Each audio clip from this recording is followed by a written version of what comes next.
Biodiversidad es la contracción de dos palabras que combinadas se refieren a las múltiples y diversas formas en las que se manifiesta la vida en la Tierra. Biodiversidad describe la variedad de plantas, animales, hongos y microorganismos, así como las diferencias genéticas que en estas especies interactúan entre sí, con el aire, con el agua y con el suelo que las rodea. A estas interacciones les llamamos ecosistemas. Varios factores explican la diversidad de ecosistemas, entre ellos el acceso a la energía del sol. Por esta razón, los polos no son tan diversos como los trópicos.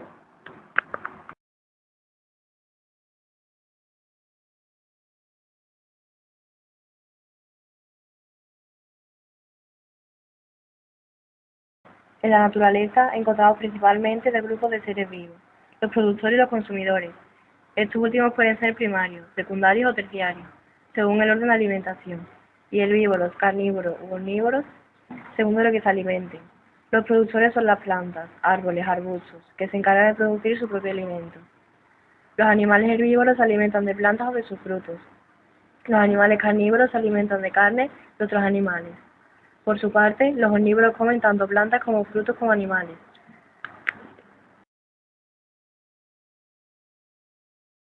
Fases de la mitosis. La mitosis consta de 5 fases. Interfase. Empieza la división y se condensa la cromatina.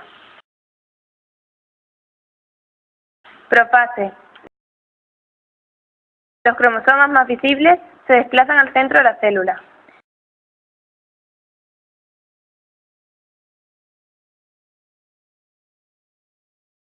Metafase.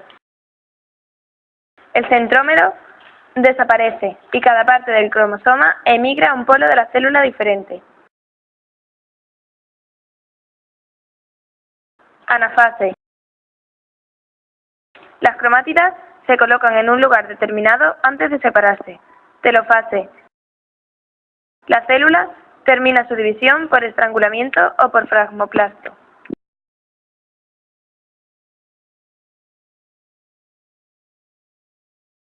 Síntesis de proteínas. Los ribosomas son los orgánulos encargados de traducir la información genética que contiene el ARN mensajero. La traducción se inicia con la unión de un ARN mensajero al ribosoma a partir de un triplete de iniciación.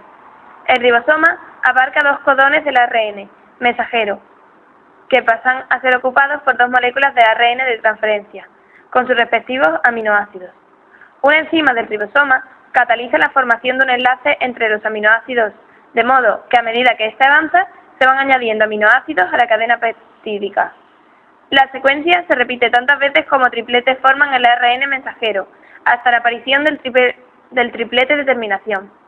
Finalmente, la cadena polipeptídica se separa del ARN de transferencia terminal y queda libre en el citoplasma.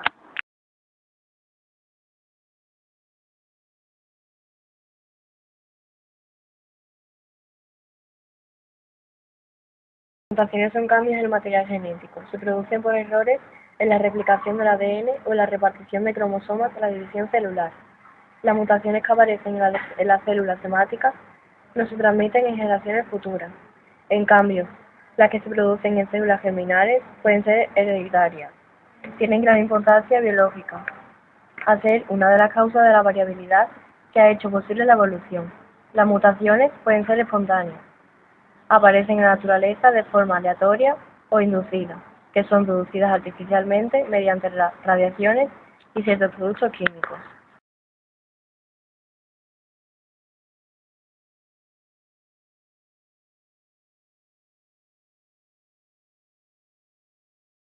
En el siglo XIX, Gregor Mendel demostró cómo se heredan las características de la planta de guisantes en cada generación.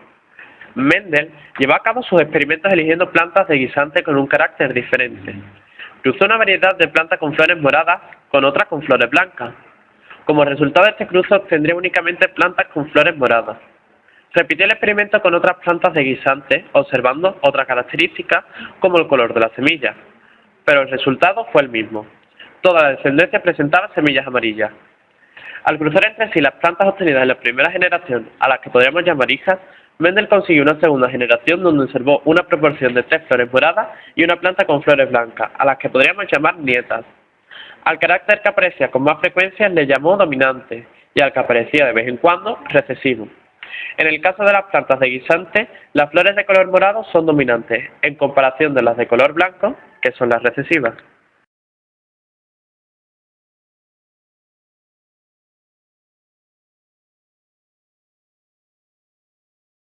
Darwin fue el creador de la teoría sobre el origen de las especies, por selección natural.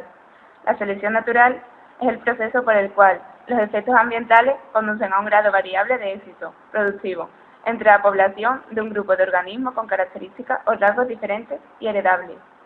El carácter sobre el que se actúa en la selección natural es la eficacia biológica, que se mide como la contribución de un individuo a la siguiente generación.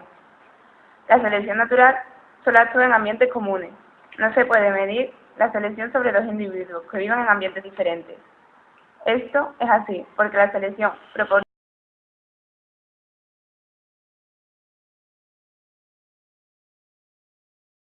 la adaptación de un organismo a su especie.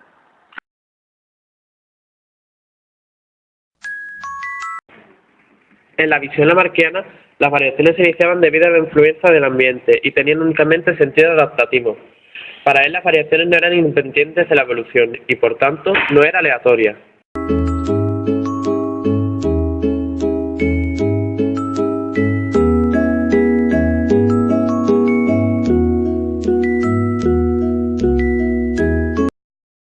En un principio, las jirafas eran animales de cuellos cortos y se alimentaban de las hojas de las zonas más bajas de los árboles.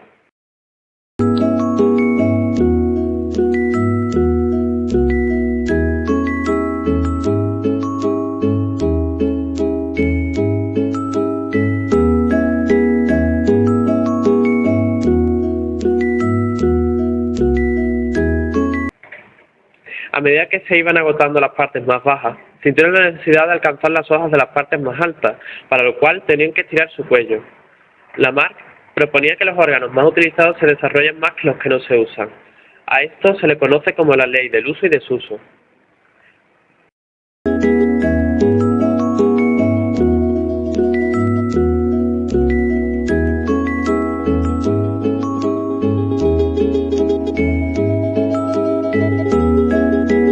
Lamarck creía que estos cambios en los órganos más usados se podrían heredar a la siguiente generación, a lo que llamó ley de la herencia de caracteres adquiridos.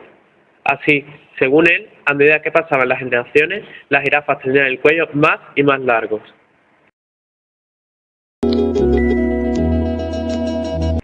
Por tanto, después de varias generaciones, tanto la ley del uso y desuso como la de la herencia de caracteres adquiridos se fueron acumulando para dar como resultado jirafas de largos cuellos que conocemos hoy en día.